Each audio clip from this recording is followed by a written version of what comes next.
So let's go ahead and find this limit analytically. Now, the techniques that we have for computed limits, that we did in the last section, the first way we can go ahead and do is direct substitution. Now, if we go through and do that for this problem, what we end up having is negative 4 minus 4 in the numerator and 16 minus 16 over 0, and so we end up getting 0 over 0. So direct substitution will not work. The next way that we have talked about how to do this is to factor and reduce.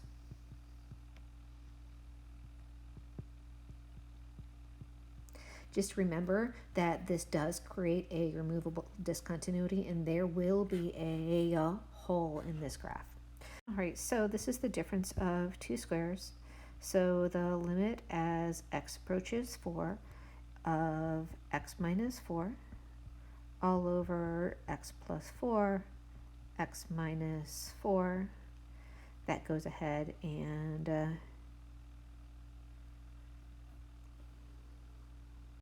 that cancels that out. You are left with negative 1 over x plus 4, and that is the limit as x approaches 4.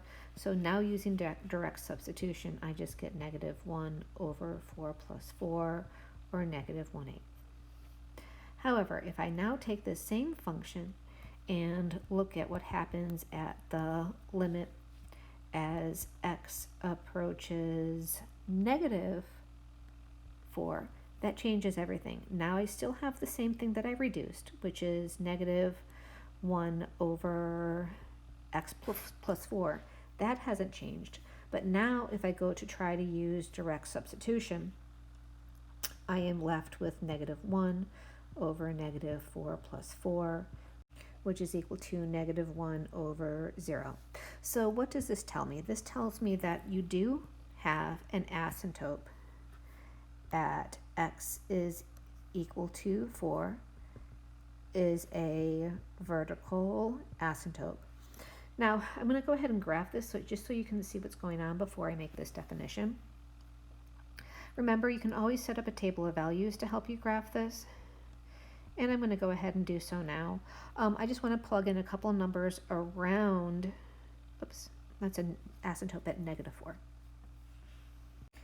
So let's just go ahead and put a couple in here. If we go ahead and put in negative 5, negative 4, and negative 4 will be undefined, and negative 3. Well, let's also go ahead and do 0, and I want to make sure I don't neglect talking about what happens at my positive 4. All right, because that does still stay undefined, and there will be a hole on that graph at that point. So remember, you are plugging these into our function, and at negative 5, when I plug that in, you get a positive 1. When you plug in a negative 3, you get a negative 1. And at 0, you get a negative 1/4. So when you're graphing this, the key here is that at negative 4, you have an asymptote. And if I graph negative 5, positive 1, it is here. If I graph negative 3, that would be negative 1, it is here. And I want to make sure I remember to show you that at 4, we do have a hole there. Now what this graph is, it's going to end up looking, and you can plot some more points in here to look like this. Now because it is negative, it's going to come over here, but wherever this graph is at 4, you will absolutely have a hole. Now, if you try to graph this in either Desmos or on a calculator to see, initially you may not see the fact that you have a hole inside here. It may look like this is filled in, But if you go through and plug that 4 in, remember you're plugging that 4 into the original equation, and that would have given me a 0 here. So that point is undefined. This again is called a removable discontinuity. So what can we say about all of this in summary? What we can say about this is as x approaches -4 from the negative side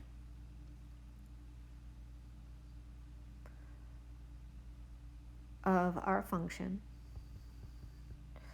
that is equal to a positive infinity. The limit as x approaches -4 from the positive side of our function, that is equal to, and that approaches negative infinity. However, since these two from the left-hand side and the right-hand side do not match up, one is going positive and one is going negative, what that tells us is that the limit as x approaches -4 of our function does not exist. All right, let's talk about how to determine whether or not these are positive or negative. If I go through and as x approaches 0 from the positive side, and I do that, put that in, remember that's going to be a 0 from the positive side minus 1 all over 0 from the positive side. In the numerator, that's not a problem. You're just left with a negative. Now, because this is 0 approaching from the positive side, that's going to be positive. So that gives us negative, so that the limit of this would equal negative infinity. Let's do the same thing, but now we want to go ahead and take the limit as x approaches 0, but from the negative side, same function, x minus 1 over x. All right, so when you go ahead and plug that in, again, it's 0, but it's from the negative side, minus 1. That still gives us a negative in the numerator. And in the denominator, that is 0 from the negative side, again, so that is going to be negative. So this is equal to positive. So the limit in this case is going to equal a positive infinity when you're coming at this from the negative side. And if we take a quick look at this graph, so this graph has an asymptote at 0 where it's undefined, and the graph is in the second quadrant and the fourth quadrant. So this first limit that I have, the limit as it approaches from the positive side of 0 is going down towards negative infinity. And from the negative side of 0, it's going up to positive infinity. The graph is going in two different directions. So even though the left hand and right hand side, I can say it approaches positive or negative infinity, the limit itself as x approaches 0 of x minus 1 over x does not exist. Now, before we go ahead and find the limit of this function, we need to go ahead and factor it. So up in the numerator, first we're going to take the factor of x out, which is our GCF. All right, so when you do that, you are left with x squared minus 5x plus 6.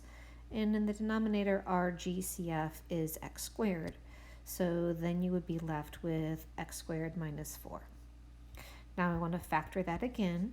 In the numerator, that factors to x, and then you get x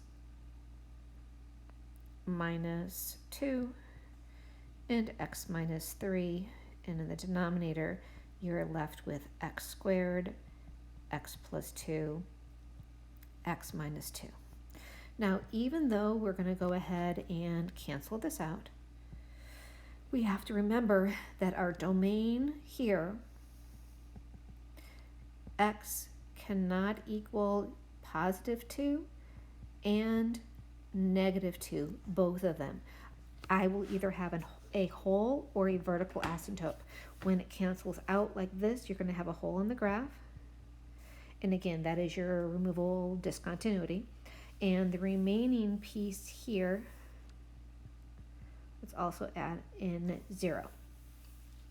And I get that x cannot equal 0 here, x cannot equal 2 here, negative 2 here, and the one that canceled out gave me the fact that x cannot equal 2. All right, let's go ahead and finish simplifying this. Sorry, then I also get to reduce the x's by a factor of 1, and g of x is left as x minus 3 all over times x plus 2.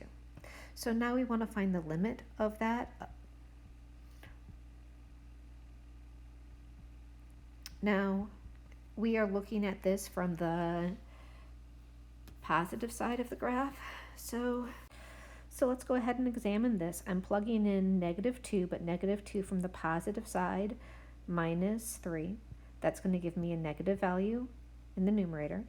In the denominator, I have negative 2 from the positive side, and then this is going to be negative 2 from the positive side plus 2. So what's happening inside here is this is normally would be negative 2 plus 2. So this would be 0. But it's not. It's negative 2 and a little bit more. So inside this portion, that is positive. Again, because it's coming from the positive direction, normally that would be 0, negative 2 plus 2, but it's a little bit more than 2, so that's positive. On the outside, you have a negative. A positive times a negative in the denominator is going to give you a negative. So this limit approaches a positive infinity. Let's go ahead and now look at this, but now we are looking at it from the negative side. So again, what we're doing is we are plugging that in, and that would give us negative 2 minus 3. And again, that negative 2 is from the negative side, all over negative 2 from the negative, negative 2, but a little bit more negative, plus 2. So in the numerator, that's going to give us a negative 5. And in the denominator, again, this portion right here is negative. Now, this is, again, normally negative 2 plus 2 is 0, but it's a little bit more than that. So now I have a negative and a negative in the denominator, which leaves me as a negative 5 over a positive, which is equal to a negative. So this limit, as x approaches negative 2 from the negative side, is equal to a negative infinity. Let me just make that a little bit more clear. Now, because of the fact that the limit of the left-hand side and the right-hand side do not match, this does not exist.